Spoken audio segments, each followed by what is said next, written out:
আমি যেটা বলেছি সেটা আমি দেশের স্বার্থ এবং বাংলার স্বার্থে রাজ্যগুলোর স্বার্থে আজকে এসেছি একা।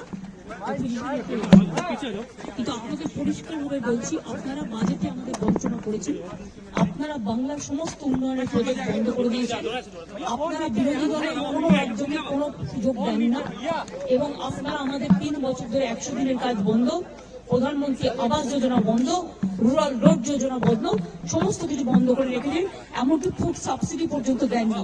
আমরা 1,71,000 কোটি টাকা পাই লাস্ট ইয়ার পর্যন্ত। এই বাজেটেও কিছু নেই, শুধু জিরো। এইটুকু বলার সাথে সাথে আমার মাইকটা স্টপ করে দিয়েছে। আমি বললাম, why you discriminate, why you stop me? I am only attending. You should be happy for that. Instead of that, you are giving more scope to your party, your government, and you only me on behalf of opposition, only I am there, and you stop my mic. আপনি আমার mic বন্ধ করে দিচ্ছেন।